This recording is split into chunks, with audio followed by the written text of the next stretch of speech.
Sufism, the mystical branch of Islam, invites its seekers and aspirants into a journey of self-purification, asceticism, and inner knowledge. At its core lies the transformative practice of self-annihilation, which is to mysticism what wings are to a bird. Without it, the soul remains earthbound, never soaring to the heights of divine union. Today, through the lens of Nevit Ergin's work, The Sufi Path of Annihilation, you see the role of suffering on this path to enlightenment, what true jihad is, what is annihilation of the self, the role of love, how we understand death and of life. This is episode 35. I hope you're enjoying the podcast, and if you are, please help me get this in front of like-minded people by sharing it with your friends, your families, and on your social. And leave a 5-star review on Spotify or on Apple Podcasts, or subscribing with the bell if you're on YouTube. You can leave reviews on individual episodes on Spotify. Recently, Pam J. Vikanender left a comment on episode 18, which is How to Become Wise with Lao Tzu. Pam wrote, "This was an incredible episode, and I kept replaying parts of it. It was so full of wisdom. Definitely worth listening to." Thank you, Pam, for that. With that, let's get into it.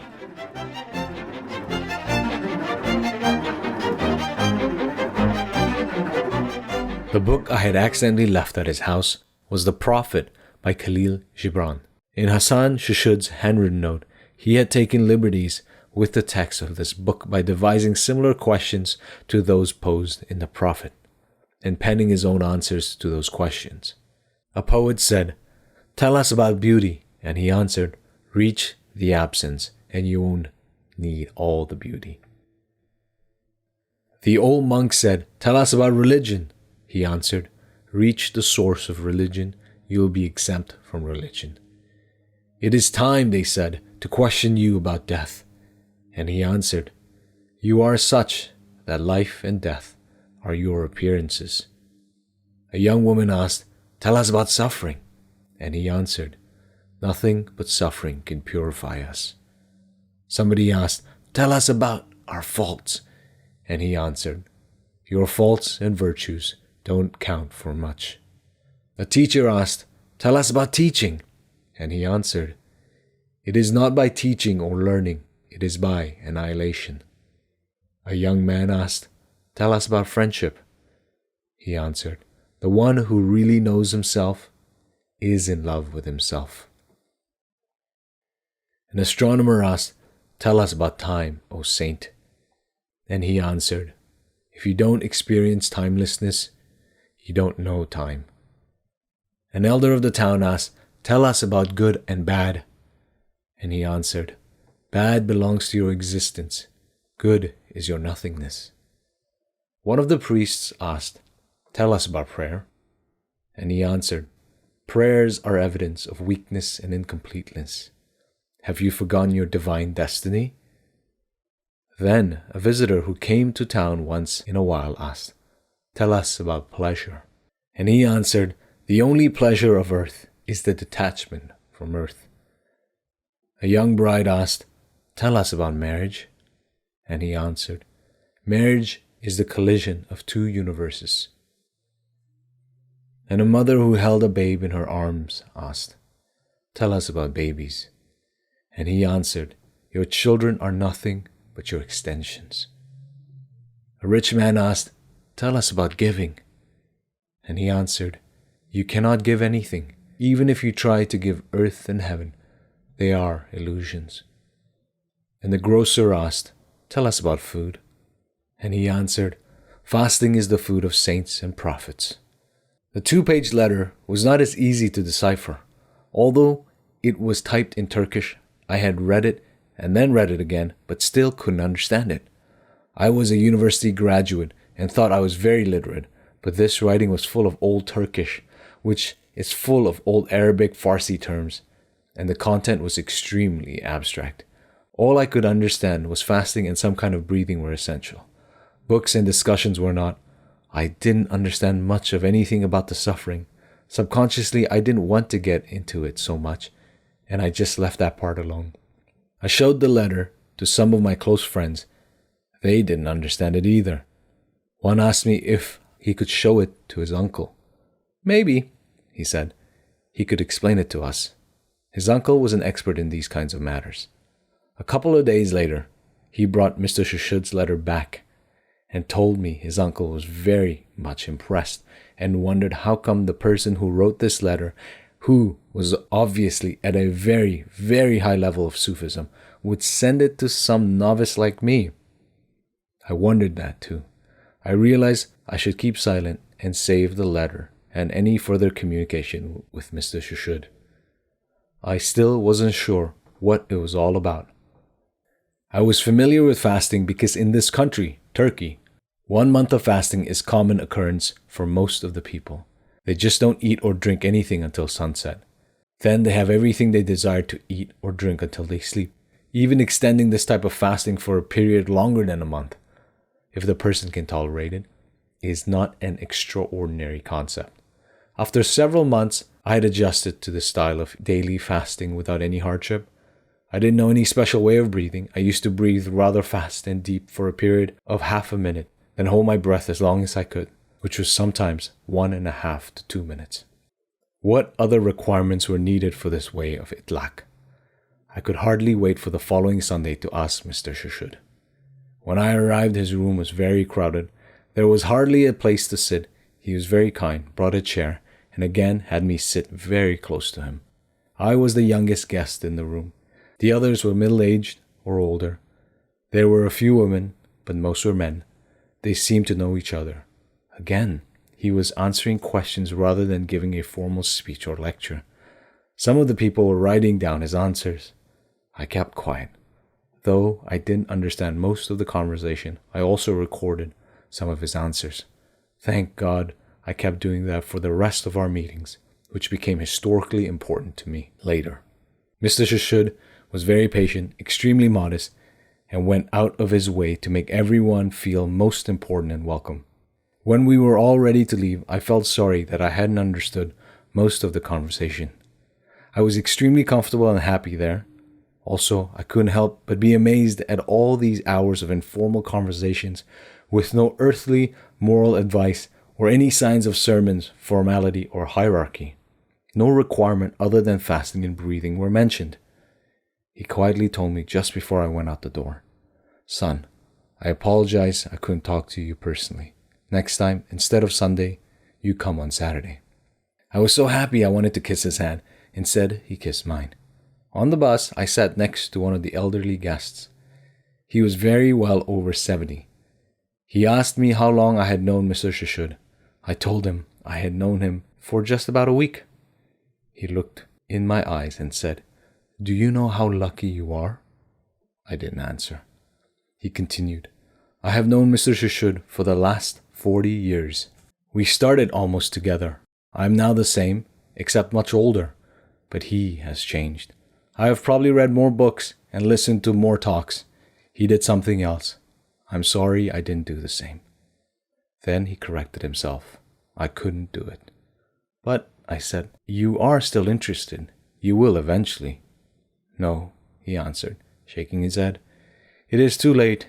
Maybe next time." I didn't specifically ask him what he meant. Did he believe in reincarnation? What was the thing he would do differently if he had a second chance? Somehow I felt lucky to have met such a remarkable man as Mr. Shushud. I was 26 years old then. It was the beginning of a lifelong relationship. This was the excerpt from the opening of The Sufi Path of Annihilation by Nevit o Ergin. Sufism is the mystic side of Islam. It focuses on asceticism, purification of the self, knowledge, initiation. As Ergin writes, mysticism without annihilation is like a bird without wings. It will stay on the ground. It's a tough book, not because it's hard to read or difficult to understand, but because there's a tremendous amount of wisdom in this book. And I've been reading this book over and over for the past month amongst the other readings that I'm doing. And I'm not sure I'll be able to do justice to this book. It's like reading Tao Te Ching, the wisdom from Lao Tzu. There was a tremendous amount of wisdom in that book, and I've read that book over and over again. And making a podcast that's under an hour on a book like Attaining is very difficult.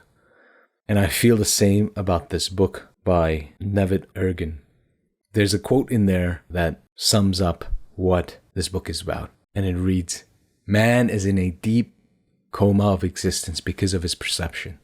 Like a silkworm, this perception makes a cocoon with its saliva. Soon it has caged itself there and dies in it. Creation, self, others, time, space, mind, senses, creator, creature, birth, death, the universe are all products of human perception. Since man's behavior is merely the shadow of his essence, all attempts to change the direction of his shadow are illusory." What Ergin is getting at is what happens when you don't take this path of annihilation, or otherwise known as Itlak, the path of Itlak, that's Itlak. When you don't take this journey of Itlak, you remain in this illusion of this world where you think in very dualistic terms. And as a result, you are like the silkworm that's created a cage for itself, not knowing that you can break free from here if you wanted to. But over time, because of your inability to break and kill and annihilate the ego, you become lost and caged in your own cocoon. But it is through this path of annihilation that you can break free, that you can find liberation, or fena, which is spelled F-E-N-A. Who are the Sufis? What is Sufism? The Sufis emphasize that you must abandon your egotistical nature if you want to attain higher states of consciousness. And more importantly, if you want to be in union with God, the ultimate reality. And there is a very strong point of disagreement between Sufis and modern literalist fundamentalist Muslims. And that is on the point and notion of jihad. Jihad, for most modern Muslims, interpret it as purely a militaristic action for their faith, whether that's a defense or an offense for their faith. But the Sufis teach that the greatest jihad that you will ever commit is the internal spiritual battle, the struggle between your higher man against your lower man, and the lower man's uncontrolled desires. This is the jihad that many people, the Sufis say, are afraid to commit, because in taking action, in going into battle against yourself, against your lower man, you must be willing to annihilate the lower man. So the Sufis say it is much easier to take another human life than to annihilate your own pride, your own selfish desires, your own uncontrolled passion. But for the Sufi, no man is a great warrior if he has not conquered himself. Right? Hence, the great jihad is an internal battle, not an external one. Nevit Ergin, or Ergin's book, is an exposition on the path of annihilation, on this true understanding of jihad. Another point that's interesting for the Sufis is, for them, only God exists, right? Meaning there is no multiplicity in this world. This dualistic perception that we have in thinking that there's us, then there's God, or there's us and there's no God, but there are multiple different objects in this world. For the Sufis, metaphysically, there is only God. Ergin, in this book, stresses that this is not pantheism, this is not monism, or any other kind of ism. It's something that goes beyond it. There's a convergence that takes place across all these different traditions and philosophies across time and cultures, where they almost seem to be speaking the same language. As we go on looking at this book, you'll find that there's a ton of similarities between this and, say, Tao Te Ching, the episode that we've done, that's number 18, or the episode with the desert monks, or the episode with Eckhart Tolle, or the episode we did on the Bhagavad Gita. There's this convergence that takes place when you're looking at the works of some of the wisest minds in human history. And I think that speaks to the universality of wisdom and how there is such a thing as objective wisdom that one can attain to, that one can learn from. Now, going back to Sufism and what they believe in, Ergin writes, lots of people believe there's a perceiver and a perceived. In Itlak, we change from this dualistic perception to a non-dual perception. In a non-dualistic perception, the perceiver and the perceived become the same. God and creatures and bad become the same. Death and life become the same. Lover and beloved becomes the same. Itlak fuses all of the opposites. The point is reached where all we see is nothing but potential. It's the first thing we realize. I know this table is really a table, but I reach the point where when I touch it, I feel like I'm dreaming it, that I've made it up. It could be, could not be. Ergin here is saying that once you have annihilated yourself, you will start to perceive the world in a non-dualistic manner. And even for me to say this world is still dualistic, but you'll start to see that everything in this world is an eternal becoming, that death becomes life, life becomes death, that ends become the beginning and beginnings become ends. Everything fuses, as he says. All opposites fuse in Itlak. One important thing for the Itlak Sufism is that the teacher, the one who initiates others, is not the guru, not the one who has all the answers. Instead, the teacher is a lighthouse, to use Ergin's words. And I quote, Itlak is about a person changing their own perception to take them to nothingness, to absence, to non-being, through the Itlak practices of fasting and a different way of breathing. The person on this path has to do it on their own. Two critical points to make. One is the teacher is the one pointing his fingers to the moon, saying, this is the moon, go towards it.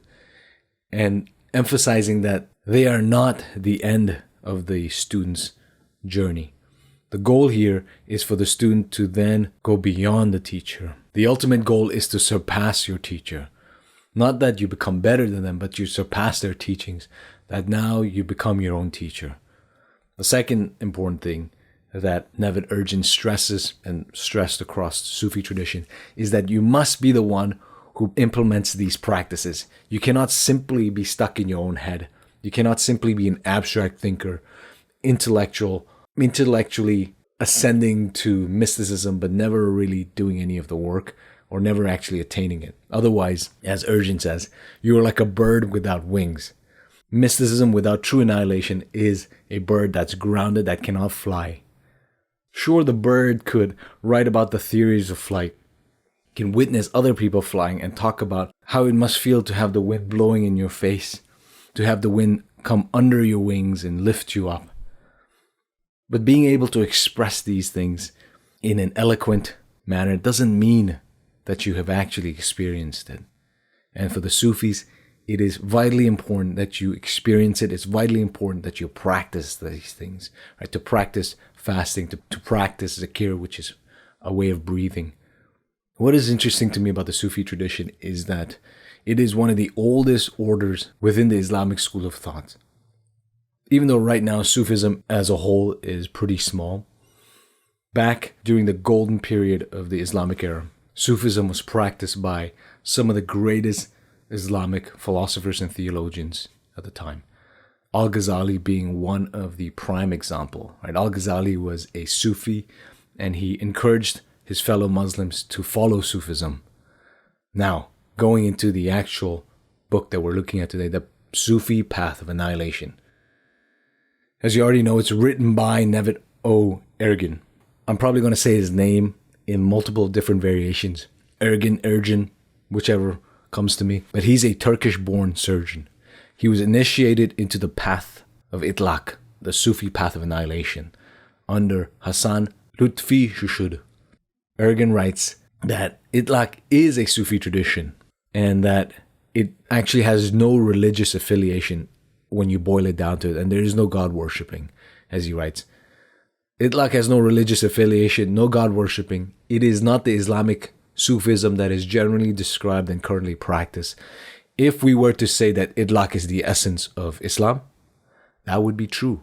But it would be equally true to say it is the essence of all religions, the essence of everything. The reason he says it is equally true to say that Itlak is the essence of all religion, the essence of everything, is precisely that within the practice, within this order, the goal is to kill the ego, to destroy the ego, to destroy the lower man and even the higher man ultimately, and to go beyond being, to go beyond experience, and to finally become united with God, to go into union with God. Now, having said that, the Itlak tradition specifically says it's actually to go beyond God. And the reason they say to go beyond God is, for the Sufis, God is a concept that we make up. God is a concept that we make up and create in our image. But when you truly annihilate the self with the capital S, you go and transcend beyond this dualistic conceptions of God that you've created. You, in one sense, become an atheist.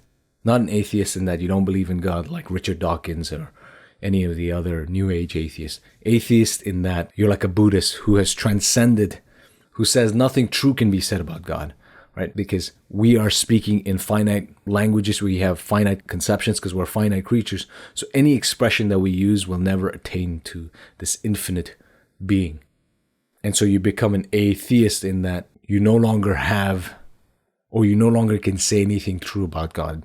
And also, you've transcended these human conceptions of God and have been able to attain it, have gone beyond nothingness, have gone beyond being. And this notion of going beyond being, going beyond and entering into nothingness is similar to Meister Eckhart, who's another mystic within the Christian tradition. In his works, he speaks like this. It's also very similar to our friend Ronin Miyamoto Musashi, another episode that we've done, when he talks in book number 5, when he talks about his mystical experience, a very short section, but he talks about nothingness and experiencing nothingness. Again, one of the strangest but most incredible things about reading and studying the works of history's wisest minds is the similarity that you come across over and over again, expressed differently. You know, you get different nuggets from here, from the Sufis that you don't get from, say, Miyamoto Musashi or from Meister Eckhart or from Thich Nhat Hanh. It's incredible to me that, one, we're able to read these things and implement them into our lives and have a way, a framework or a way to help organize the thoughts in our minds by reading these different sages from all these different traditions.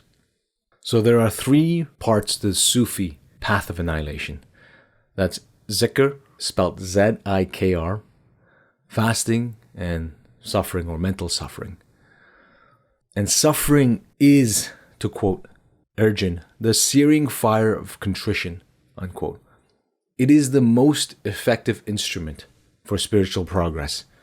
And it is suffering that burns, right, and annihilates the self, the ego. Because when you're suffering, you are unshackled from the burdens of this life, insofar as all of the things that you thought were important to you, whether that's your status in society or in the community, whether that's the acquisition of wealth, whether it's your prestige as a craftsman or a writer or a podcaster or an artist, all of that is ripped away from you when you're suffering.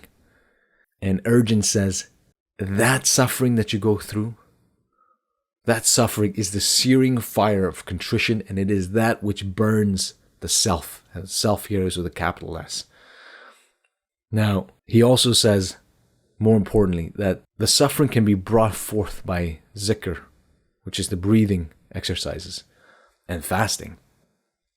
But it is also these 2 things, these 2 practices precisely, that will allow the aspirant, the student, not only to endure the suffering, but ultimately to enjoy it. But more often than not, people end up giving up on this path of annihilation because of the suffering. And Ergin makes this point. He says, look, it is very, very difficult. It'll take 8 to 12 years. We'll get to this later on. But it'll take 8 to 12 years to traverse the first part of the annihilation. Suffering is the catalyst for enlightenment, for annihilation. Without suffering, no man actually truly confronted this world, truly confronted existence. Suffering is that which will either break you or will make you. When you're in the midst of suffering, there are 2 options before you. One is to give up on this life. Is to give up hope, like Leo Tolstoy was on the verge of giving up when he was going through his mental suffering. Or 2, you can use that suffering, you can use the suffering, you can transmute the suffering and go beyond your current state. Use that suffering to kill the lower man, to destroy him, to annihilate him. This is why the existentialist philosophers like Kierkegaard were so caught up in anxiety, we're so caught up in this idea of suffering and the role of suffering in our existence. And if you're not careful, you can get caught up in this very common question of why is there suffering in the world if, say, God exists? Why is there suffering if I'm good? To the Sufi, to anyone who's on the path of annihilation, that question is a nonsensical question. And the reason it's nonsensical is because suffering is part of life. And suffering is, quote, the searing fire of contrition that burns away the self. And it is what will allow you to become a saint. Right? Anybody can become a saint through annihilation. Nothing in your life, whether that's your status, your geographical location, nothing should stop you from becoming a saint if you practice Itlak. So long as you're unattached to the worldly desires and you practice breathing, you practice fasting, you'll eventually become a saint. This book is interwoven with sayings by Hasan Shushud, Sufi parables, poems by Rumi, the very famous poet, and Ergin's stories and question and answers. The book goes through the nature of death, love, immortality, God, so on and so forth, and we're going to touch on a bunch of those. So on this point about sainthood, Shushud writes, sainthood is given to one who has annihilated self. Sainthood is above the level of prophethood. Some prophets have also acquired sainthood. But generally speaking, prophethood is cheap, while annihilation is costly. Every saint has the information or communicative function of prophecy. Continuing, self is born and dies. It's always in the hand and mercy of faith. The self is the source of all kinds of troubles, individual, national, international. This is a common knowledge of saints and prophets. How to annihilate the self? It is a technical matter, and it is a long journey. The point that Shushud is making is that anybody can become a saint, so long as they are committed to annihilation of the self. And I think that's an important point to make here, because what you'll see as we continue through this book is it'll seem extremely difficult, some of the things that they're saying, some of the practices that you must do, some of the things that you'll face on this path. But if you stay on this path according to Ergin, according to Shushud, you will become a saint. The saint here simply means somebody who has destroyed his ego and is in union with God. That's what the saint here means. The full terminology of the annihilation is Itlak Yolu. So that's I-T-L-A-Q or L-A-K-Y-O-L-U, or the path of liberation. As Ergin writes, to go beyond the self, to die before your death, to discover something permanent. This life is temporary. We occupy this house for a short period of time. We're going to leave it anyway. As I mentioned earlier, in Itlak, the opposites merge. Right? All your questions disappear and the answers become clear, but the questions are forgotten. It becomes difficult to express the answers in a succinct manner because words are too weak to express the vastness of the experience, the depths of nothingness, to use the Sufi term of absence. Right? It becomes very hard to express these things, so then you start to express them in poetry form. You start to express them in parables. You start to express them in paradoxical language. And this is why Sufi poetry and Sufi work in general, teachings in general, are difficult to translate. But this also is why Nevit Ergin's book here, The Sufi Path of Annihilation, is a great book to read and to digest if you're wanting to understand Sufism. He's a master interpreter and is able to expound on these complex issues, on these complex topics that the Sufis are trying to express to us. So there's a saying from Hasan Shushud. There are two kinds of journeys, theoretical and real. One stays on the intellectual level and does not go beyond theories. Their followers pass through the various stages and degrees without experiencing anything. They devote themselves to books, talks, and interpretations of myths and dreams. The Itlak path is not for readers and talkers. It is for doers An aspirant on this road of Itlak doesn't belong to any of the prophets, religious communities. The Itlak path is not connected to any religious tradition, including ordinary Sufism. What he's getting here is that this is more than simply learning and knowledge acquisition. That will only take you to a certain level, if anything at all, but you will never transcend it. You will never experience anything.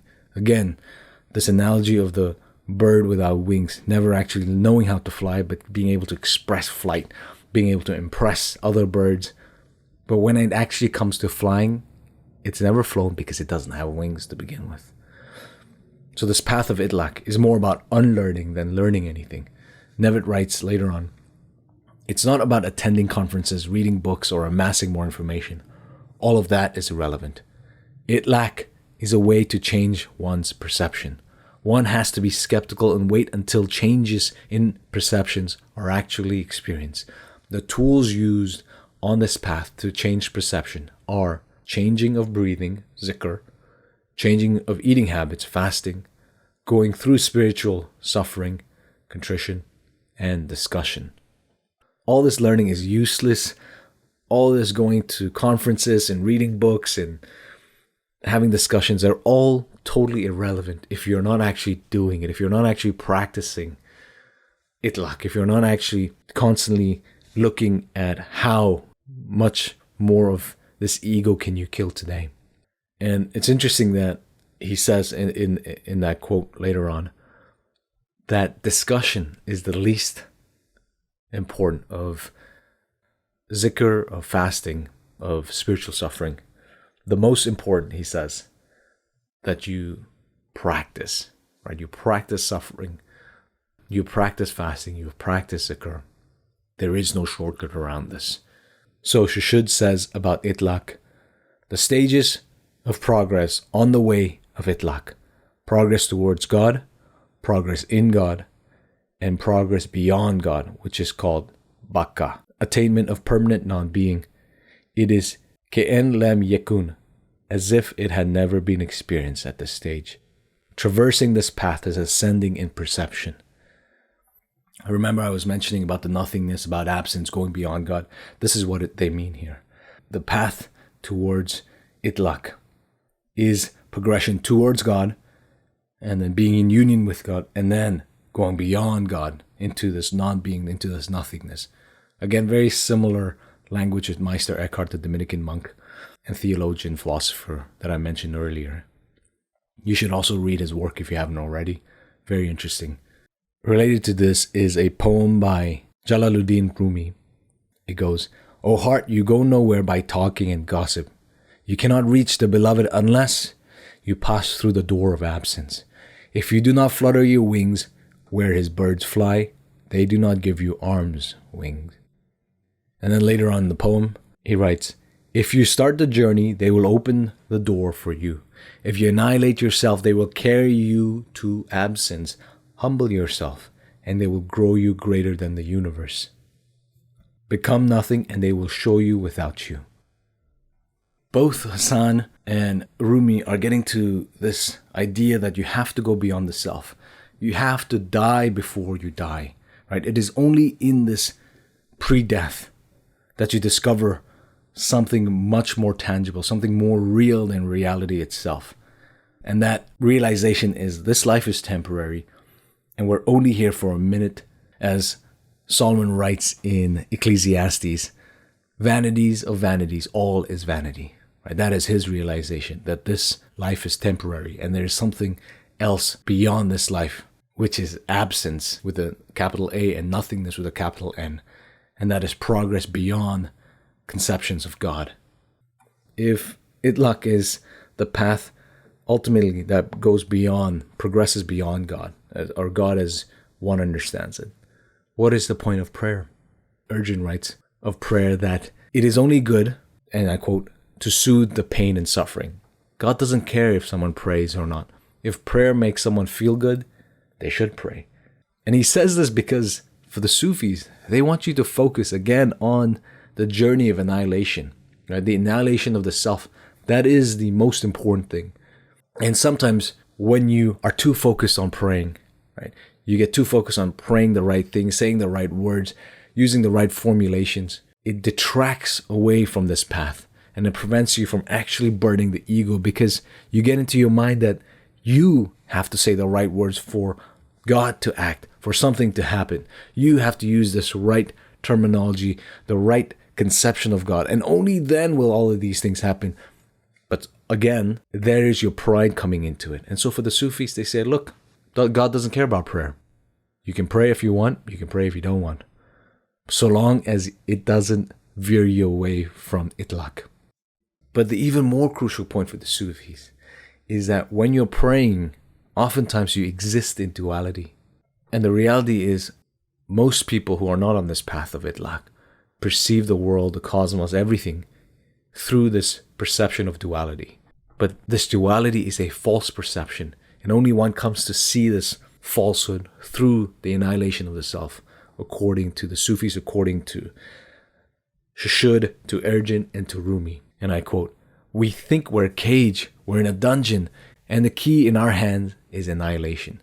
We have to free ourselves from our capital S self, which created all this mess so we don't die. So we reach absence, non-being, nothingness." Remember that silkworm example?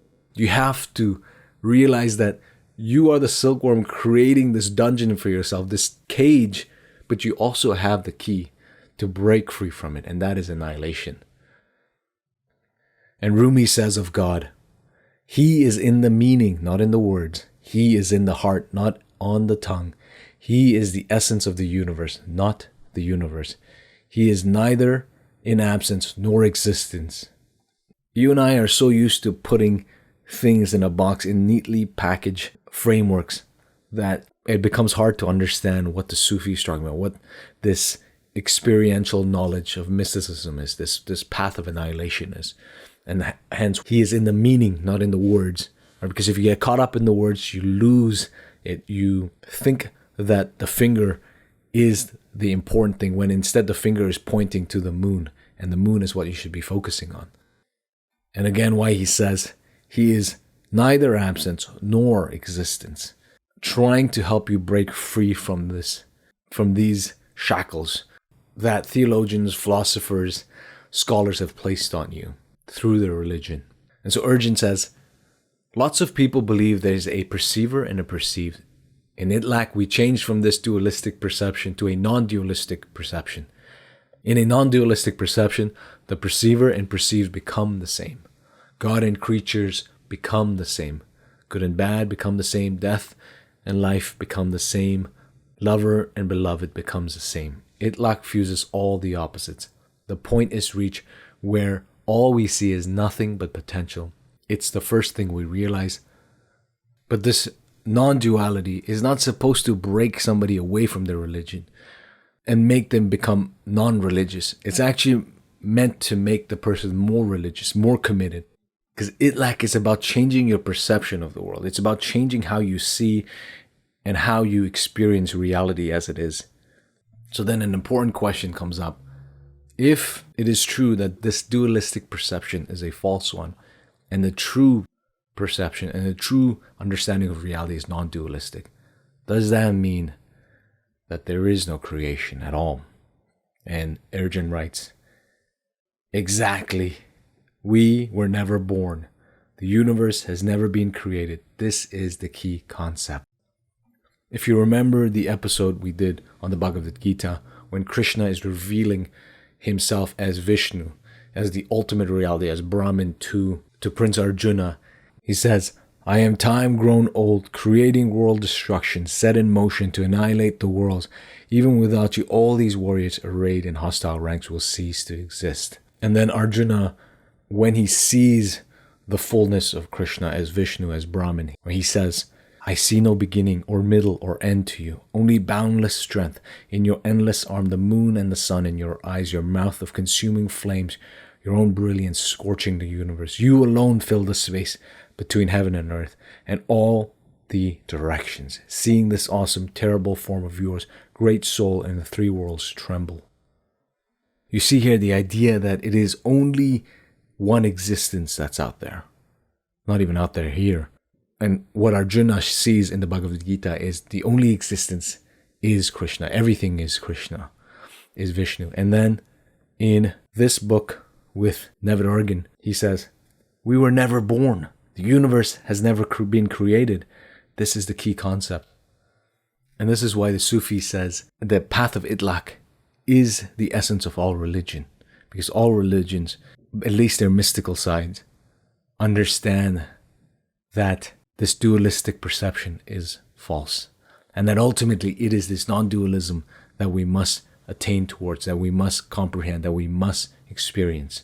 And so one of Hasan Shushud's sayings in here is, an aspirant on this road of Itlak doesn't belong to any of the Prophet's religious communities. Religion is rules and regulations designed to ensure human happiness in this world and after. If all the divine scriptures came from the absolute truth, why all these multiple religions? Oh my God, there are so many tales on the heart and tongue of your majesty. While we pray, our humanity prays for our essence, not to any divine plane. Religion came from mysticism, not otherwise. Religions are conceived by humans. If the truth came forward, the history of religion would become upside down. Religion has brought to people more trouble than benefit. The ones who couldn't find the truth created ceremonies and religions. Religion came for our earthly happiness but did not succeed. Human intelligences are about to destroy each other. So Shushud here is saying the reality is truth is the root of all religion, and there is only one truth. There is only one truth. And if one realizes this, then they see that what the Sufi here is teaching is true within their own particular tradition. And the way to know if you're making progress, the way to know if this path that you're walking on is actually working, is to see how you're perceiving the world. And that means you have to be good at self-reflection. You have to be good at reviewing where you are, where you've been, to see where you're going.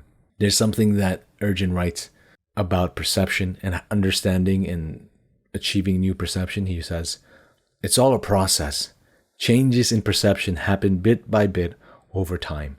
Gradually, just like the seasons change, grass grows and the day turns into night. It doesn't happen in one split second or with a drumbeat. Eventually, one has full control of time and space. One can be in two places at the same time. Past, present, future are combined. Meaning it's hard to see when you're in the daily activity of working out this path.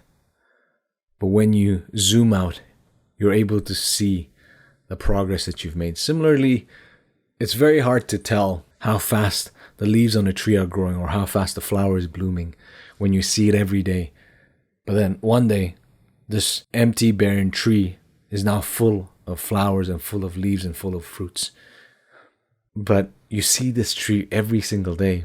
And the only time you realize that it's full of flowers, full of trees, full of leaves is when you take time, you look at it, and you remember where it used to be and go, okay, this used to be barren. This used to be leafless, and now it has leaf. And so similarly, your life should be like this tree, like the seasons. It comes and it goes, and you can see it only when you take time to reflect. But one of the concerns people have when they are learning about the path of Itlak, and maybe this is one concern that you're thinking of, is they conceive that it seems to be only possible for a monk or somebody who is not trapped by the normal life, who doesn't have commitments on a Monday, who doesn't have commitments with family. It seems to be only for monks, right? Somebody who's committed their whole life to learning to this mystical life. But Ergin says, we firmly believe that an aspirant should hold a job, get married, have whatever is considered to be part of a normal life. But while we're in life, in family, in community, we keep one foot there and the other foot in the area. In this area, life and beyond life should be together. There is a popular saying, while our hand is in the world, our heart is with the beloved. And this is how you die before you die. For in our death, our pre-death, you realize that this life, all this thing we call life, this normal life, is but our imagination, according to Ergin and to the Sufis. For them, this life is nothing but our imagination. And only in death do we wake up from this dream that we call life. As Shushud says in the book, life is a magnificent lie. And annihilation is how we come to see this truth and how we shed this dualistic perception. But we should live this normal life because this normal life is what allows us and helps us shed our pride, our selfishness, by experiencing love, by practicing love, right? By extending forgiveness, by extending grace to other people. That is how you shed this self with the capital S again. And that's why they say you should have a normal life. You should have one foot in the normal life and one foot in the other world, where your heart belongs with the beloved. There's a saying here by Shushud on this point about death. It reads, "Death is the poem of the universe. Human beings are asleep. They only wake up at death. Jump into the bottomless abyss that you be free from the fall like stars in the sky. The thing you lost at birth, you will find at your death. Waves appear, disappear in the sea, are neither born nor die. Death and birth are the same. Genuine Sufism is the quest for truth by mystical revelations and transformational experience. There is no way to achieve this but by voluntary death, that is, die before you die." Shushud's point is, in death, do you actually begin to live life? Do you actually wake up from this dream that you call life?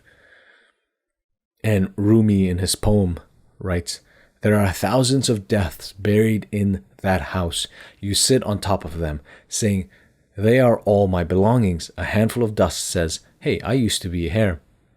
Another says, 'I used to be bone.' You become confused. Suddenly love comes and says, 'Come close to me. I am immortal.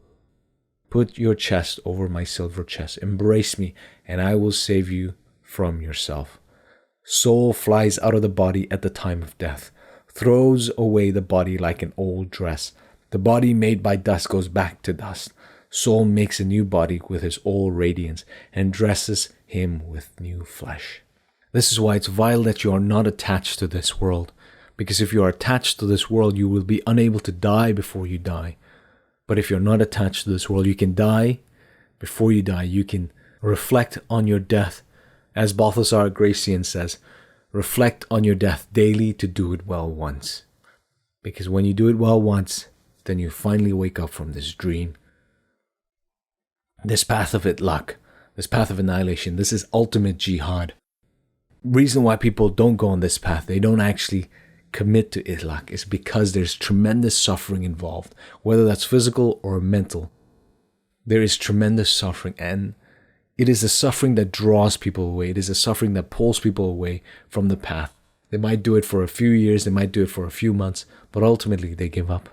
They give up because it's wearisome, it's tiresome. It makes you see reality for itself, right? It makes you see that all of this that we desire, these earthly pleasures and that we want, they are ultimately vanity. They are not going to lead you down the path of annihilation. And the path of annihilation is the ultimate goal for humans. But the road is narrow. The path is very, very narrow. And that is why most people choose not to go in it and rather choose the wide, big path where life is easy, where there is no suffering, where you minimize suffering to its least amount. But suffering is the most important aspect of Itlak. It is the most important aspect of dying to yourself, right? To die to yourself, to kill your selfishness, to kill that lower man requires suffering.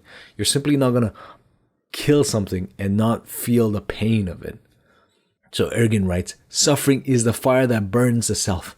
It is impossible to emphasize strongly enough the importance of suffering. One day of that suffering is equal to many years of fasting and zikr. To go through years of that suffering is equal to millions of years of fasting and zikr." Ergin saying, when you suffer, right, that suffering that occurs to you is greater, more precious than years and years of fasting and zikr.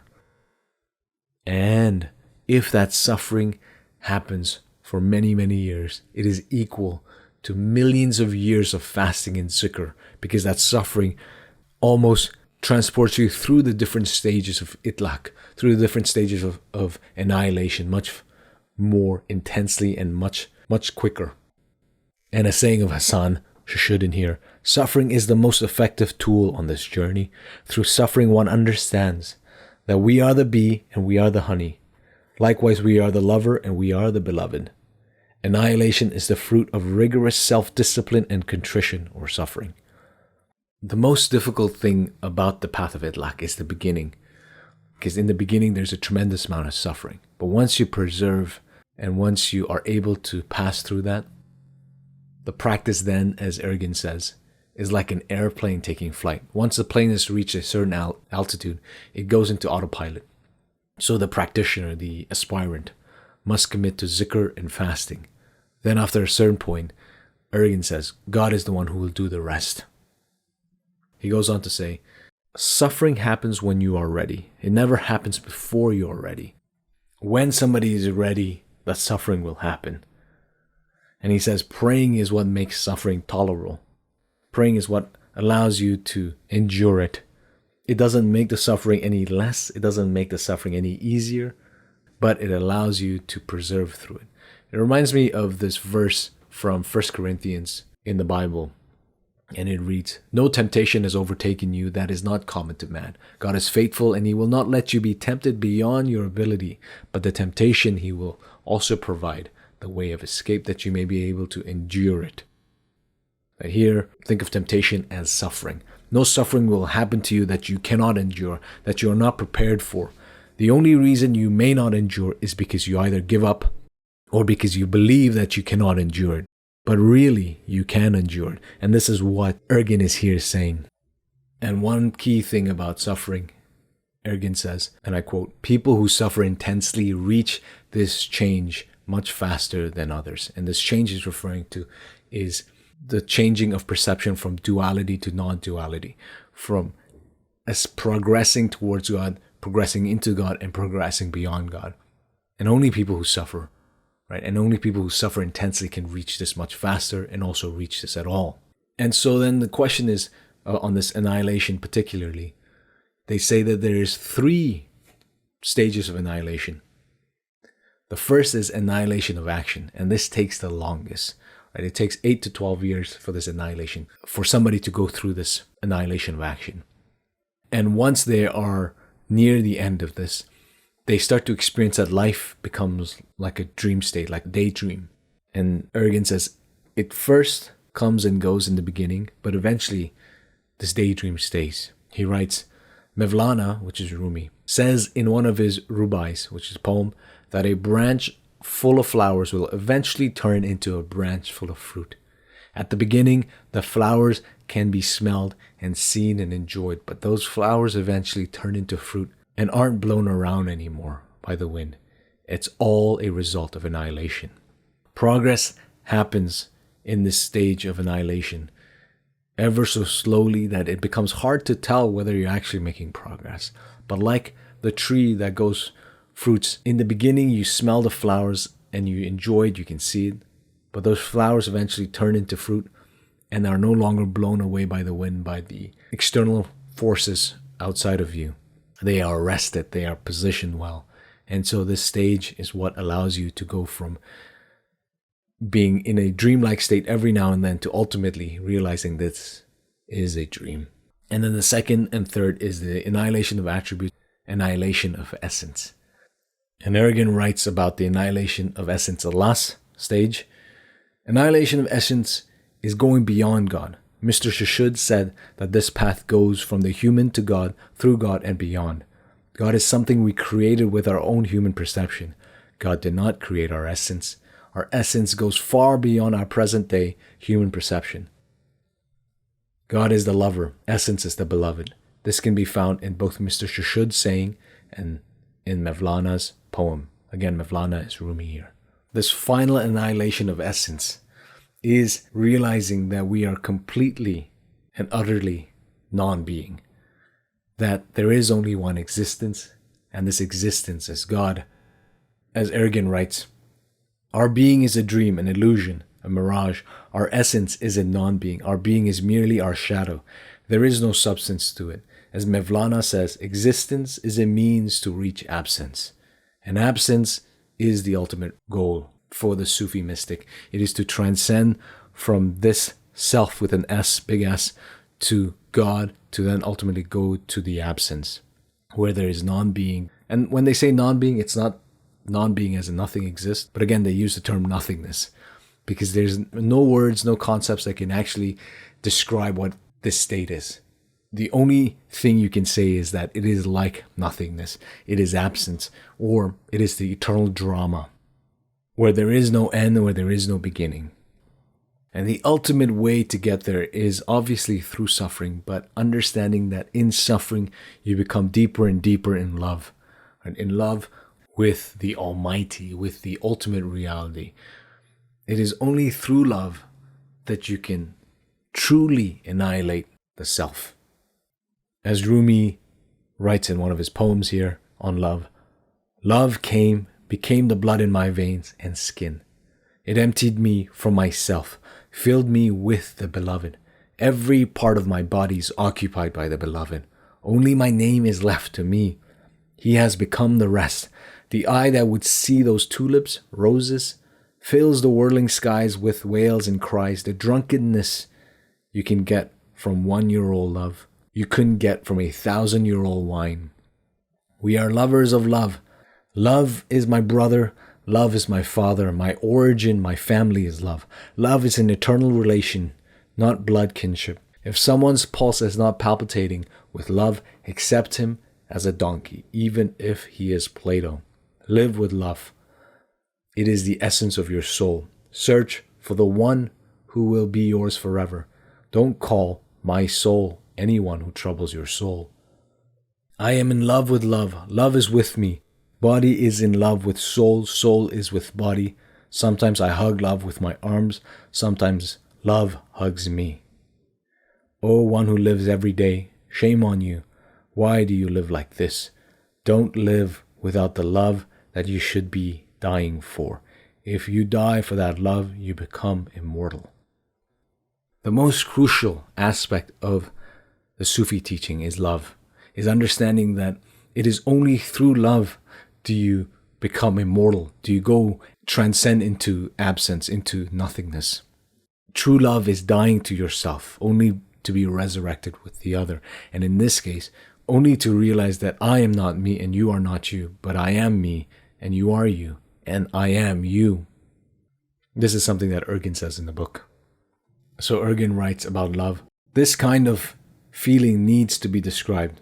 Truth is not something that can be described and understood. It has to be experienced. Truth is simply too big to fit into words. And he's writing this in describing what love is. And Ergin again writes about absence, about love, about annihilation. Absence in nothingness is my religion. Annihilation from existence is what I worship. Don't stay idle in this world. Be annihilated so you can see my face. If you want to be like this, you have to be like that. My business is in absence. Annihilation and absence are vague, abstract terms for some, but they are the most important truths for a Sufi. Sufism without annihilation of self is nothing but a bird without wings. It never gets off the ground.